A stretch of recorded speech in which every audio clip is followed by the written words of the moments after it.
The following clip is presented to you by The Extreme Life of Matt Hardy, available every Friday wherever you get your podcasts and at extremehardy.com.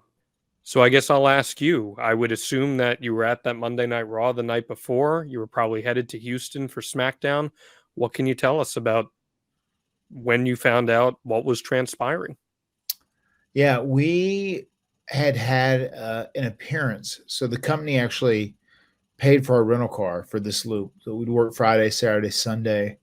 And then we had TV on Monday. I want to say maybe the appearance was Friday. We had a pretty long loop. And then we had TV Monday. Obviously, we did that. And then we drove the next day because we had to do SmackDown too, because we were definitely on both shows at that time too, I feel like. And I feel like maybe everybody was. I don't know. Had they done a split? They hadn't done the split yet, and Raw was in San Antonio that night. Yeah, I 100% know that we drove Monday night. We got in very late. And then I was sleeping. I was in the bed Tuesday morning, and my phone rang. And a lot of times then I would get wake-up calls. So I was like, oh, maybe that's the wake-up call. But Shane said, Matt, you got to get up. You got to turn on the TV. A plane just crashed into a building. I said, okay, man, I'll talk to you later. And I hung up. And then he called right back in and said, no, Matt, like my girlfriend just called me and a plane just went to the World Trade Center. You got to see this, man, because they don't know what the deal is. They don't know what's going on. And then I remember turning on the TV on the phone with Shane Helms, and the second plane ended up hitting very shortly thereafter. And then we're just like, what the fuck? And the biggest thing I remember is that I don't even remember what hotel it was, but I was on the 27th floor. And I was just like, Jesus Christ, are they going to do this in Houston? I mean, like, what is going on? I mean, we realized then that like America was under attack, and that was horrifying, obviously. Were all of the talent and the people there for the company congregating together at any point? Most people were there. That was the TV hotel where a lot of people would pay for their rooms at the TV hotel, but we'd had an appearance, so we had our rooms taken care of for the loop.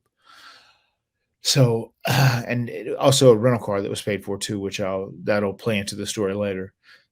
But we had a rental car, hotels paid for. We were the TV hotel, and Shane was also at the TV hotel then.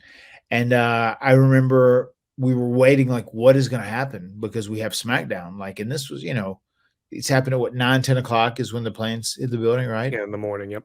Early in the morning, and then like, our call time is, noon, 1 o'clock. I know we're on Central Time in Houston. We're just like, what is going on about the show? And we're trying to find out. And then there was a company-wide email, and they were texting people, whatever. And they said, we're not sure what we're going to do. Just everybody stand by. Everybody stand by. We'll have you an answer by this afternoon. So we didn't know if the show was a go, whatever. And then obviously everything shut down. So the show was not a go. And then they said, okay, we're going to get back with you. And I remember me and Jeff, we just wanted to drive home.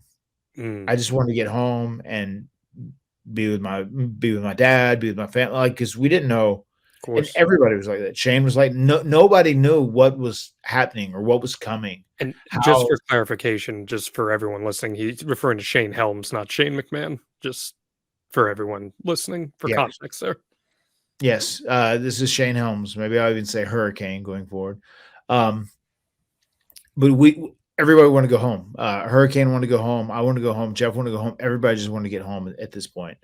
And I remember we got texts from everyone. I want to say Mark Rano, Johnny Ace, maybe, I don't know. But we got a text saying, everyone, we're going to extend the booking of the room. We're going to stay around and do SmackDown Live on Thursday. And I remember everybody first was like, what? We have to stay here? We can't go home? And I remember it was very shocking. It was extremely jarring in the beginning.